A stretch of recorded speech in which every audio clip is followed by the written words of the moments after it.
E aí, galerinha, tudo bem com vocês? Espero que esteja tudo ótimo, ok? Hoje estamos aqui para nossa aula número 7 e falaremos sobre a importância da alimentação para quem dança. Como já vimos, a dança é um dos mecanismos que podemos utilizar para nos expressar. Junto com a melodia da música, o corpo pode demonstrar sentimentos como alegria, nostalgia ou tristeza. Para a dança, o corpo necessita de bastante energia, pois, ao realizarmos os movimentos, acionamos diferentes músculos e produzimos diferentes tipos de hormônios e substâncias químicas. E de onde vamos tirar essa energia? A resposta é: dos alimentos que comemos. O alimento é o combustível do corpo. Se não existir reserva de energia suficiente, o corpo não terá o desempenho ideal e quem estiver dançando poderá sentir sensação de cansaço, falta de fôlego, fraqueza e ainda pode se machucar. A estrutura da pirâmide alimentar indica os alimentos considerados essenciais para a nossa saúde, apresentando aqueles que fornecem os nutrientes necessários para uma vida saudável e para a prevenção de doenças.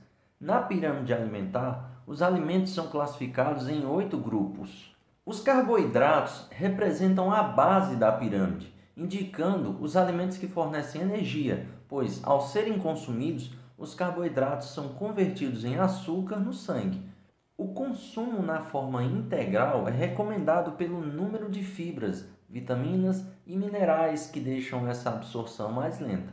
As principais fontes de carboidratos são arroz, pão, batata, massa, mandioca, cereais, etc.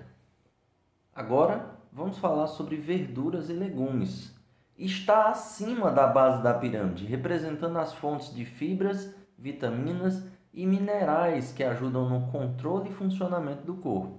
Alguns alimentos deste grupo são brócolis, couve, repolho, abobrinha, entre outros.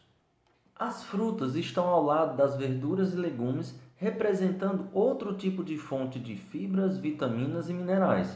A frutose, açúcar da fruta, aumenta o nível de açúcar no sangue de forma rápida. Alguns exemplos de frutas são abacaxi, maçã, banana, caju, acerola, etc.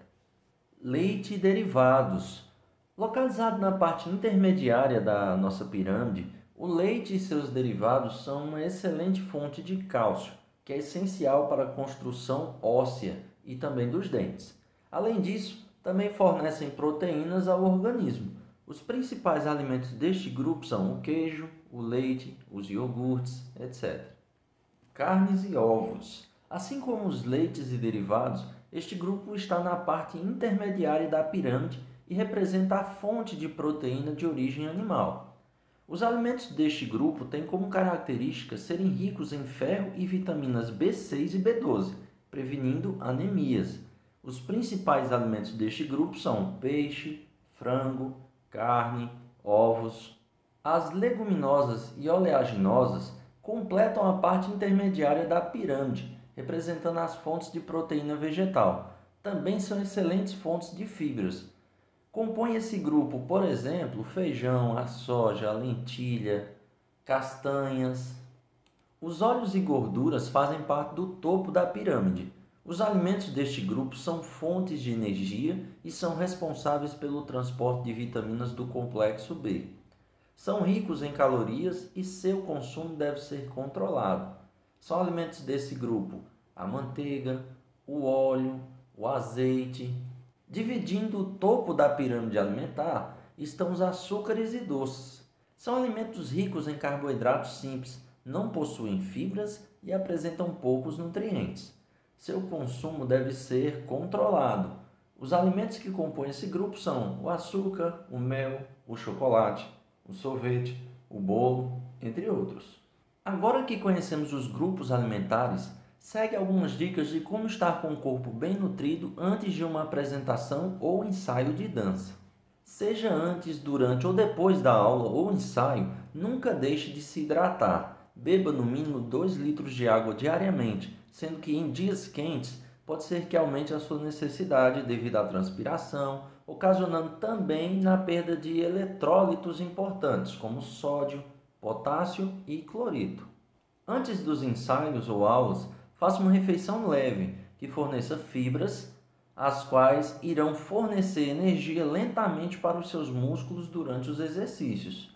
Temos alguns exemplos de alimentos fontes de fibras que podem ser consumidos antes das aulas ou ensaios: pão integral, biscoito integral, frutas como mamão, a laranja, a maçã, farelos ou flocos de aveia, granola, isso tudo sem açúcar. Após o ensaio ou aula, faça uma refeição equilibrada, com fontes de carboidratos complexos, proteínas, verduras e legumes. Durante as aulas ou ensaios, evite a ingestão de alimentos de difícil digestão, como frituras, açúcares simples, ou seja, doces em geral, assim como aqueles que possam favorecer a perda de líquidos pela urina. Se a dança é uma forma de as pessoas se manterem em forma ou perder peso, é necessário que saibam de algo muito importante. Não pense que pular refeições e aumentar a intensidade dos seus ensaios ou aulas irá promover o seu emagrecimento, caso você esteja acima do peso, obviamente. Uma vez que o seu corpo precisa de nutrientes para realizar todas as atividades, inclusive as musculares, ficar sem se alimentar é um erro muito grave. Padrões de alimentação estão mudando rapidamente na grande maioria dos países, e em particular naqueles economicamente emergentes. As principais mudanças envolvem a substituição de alimentos in natura ou minimamente processados de origem vegetal, exemplo arroz, feijão, batata, legumes e verduras, por produtos industrializados, prontos para o consumo. Essas transformações, observadas com grande intensidade no Brasil, determinam, entre outras consequências, o desequilíbrio na oferta de nutrientes e a ingestão excessiva de calorias. Na maioria dos países, em particular naqueles economicamente emergentes como o Brasil, a frequência da obesidade e do diabetes vem aumentando rapidamente. De modo semelhante, evoluem outras doenças crônicas relacionadas ao consumo excessivo de calorias e à oferta desequilibrada de nutrientes na alimentação, como a hipertensão, doenças do coração e certos tipos de câncer. A nutrição saudável é um direito de todas as pessoas. Procure cuidar do seu corpo por meio de hábitos alimentares equilibrados. Os efeitos negativos de uma alimentação inadequada podem ser sentidos em curto ou em longo prazo. Com isso, chegamos ao fim de mais uma aula. Espero que vocês tenham gostado e nos vemos numa próxima oportunidade. Tchau, gente!